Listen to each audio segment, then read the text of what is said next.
এই পর্যন্ত শুধু বুরহানুদ্দিনে আমাদের তিনজন ভাইয়ের উপরে প্রত্যক্ষভাবে আঘাত করা হয়েছে।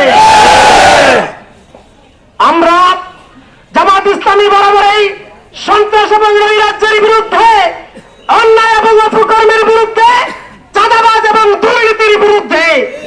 আমাদের নিরীহ এবং সাধারণ কর্মীরা যখন শান্তিপূর্ণ একটা বাংলাদেশের জন্য প্রত্যাশা করছে, তখন সম্পূর্ণ অন্যায়ভাবে তাদের স্বাধীন মতামত ব্যক্ত করার পথকে রুদ্ধ করে আমাদের তিনজন কর্মীর উপরে এ পর্যন্ত আঘাত করা হয়েছে। জামাত ইসলামী কোনোভাবেই একজন কর্মীর রক্ত থাকতে এরকম অন্যায় মেনে নিতে পারে না। জামাত ইসলামী একজনকে মাঠে রেখে আরেকজন দৌড়ে পালাবে, এরকম রাজনীতির নাম জামাত ইসলামী না। আমাদের নেতাদেরকে যখন ফাঁসি দেওয়া হয়েছিল, আল্লামা সাইদি সাহেবের যখন ফাঁসির অর্ডার হয়েছিল, বুরহানুদ্দিনবাসী আপনাদের মনে আছে, মাত্র 3 দিনে সারা দেশে 173 জন জীবন দিয়েছে। এটার নাম জামাত ইসলামী। অতএব আজকে যারা জামাত ইসলামীর নিরীহ কর্মীদের উপরে আঘাত করছেন, হাত দিচ্ছেন, তাদেরকে আমরা সাবধান করে দিতে চাই। অন্যায়ভাবে আবার হাত বাড়ালে হাতকে অবশ করে দেওয়া হবে। সন্ত্রাস এবং নৈরাজ্যের বিরুদ্ধে আমরা যে কোনো ধরনের আন্দোলন এবং সংগ্রামে প্রস্তুত আছি। আমরা প্রশাসনকে উদ্দেশ্য করে বলতে চাই, প্রশাসনের কাজ হল দেশের শান্তি শৃঙ্খলা, শান্তিপ্রিয় মানুষের নিরাপত্তা দেয়া। কোন দলের তল্পিবাস বাহক হওয়া এটা প্রশাসনের কাজ নয়।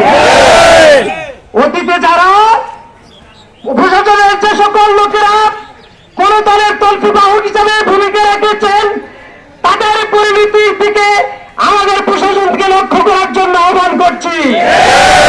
পুলিশের আইজিপি আজকে আসামির কাঠ ধরায়, সিনিয়র অনেক অফিসাররা দেশ ছেড়ে বিদেশে পালিয়েছে।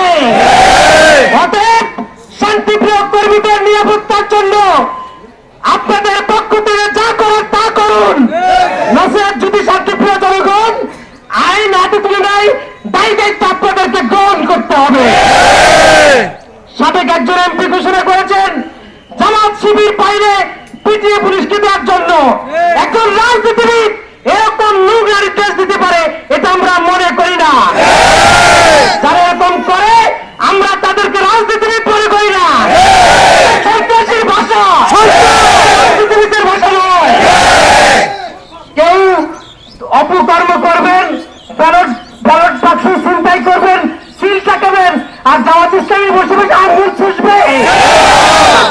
বাংলাদেশ একজন কর্মী তাদের জীবন বেঁচে থাকতে কোনো ধরনের অন্যায় হতে দেবে না। নির্বাচন যদি সুষ্ঠু হওয়ার নিরাপত্তা পায়, তবেই জামাত ইসলামী বাংলাদেশে নির্বাচন হতে দেবে। অন্যায় অপকর্মের কোন নির্বাচন বাংলাদেশে হতে দেওয়া হবে না। আগামী দিন আন্দোলন সংগ্রামে সকলকে সক্রিয় অংশগ্রহণ করা আহ্বান জানিয়ে যখন ডাক দেওয়া হবে, রাত বিরাত সকাল ফজর ডাক দেওয়া হবে, সবাই এখানে হাজির হতে রাজি আছেন। যখন বলা হবে রাত 12 যদি ফোন করা হয়, সব কর্মী থেকে বিরতি আসতে হবে। অন্যায় করা হবে, তখন এই অন্যায়ের প্রতিরোধ করা হবে। আমরা সম্মানিত রাজনীতিবিদদের উদ্দেশ্যে বলতে চাই, রাজনীতি আর সন্ত্রাস একসাথে চলে না। অতএব যারা রাজনীতি করেন, রাজনীতির মোকাবেলা রাজনৈতিক ভাবে করেন। সন্ত্রাস দিয়ে রাজনীতির মোকাবেলা করার এরকম প্রচেষ্টা অতীতে যারা করেছে, তাদের কি করুণ পরিণতি হয়েছে আপনারা দেখেছেন। অতএব ভবিষ্যতে এরকম কেউ অন্যায় অপকর্ম করতে চাইলে এর চাইতে কঠিন পরিণতির জন্য অপেক্ষা করতে হবে।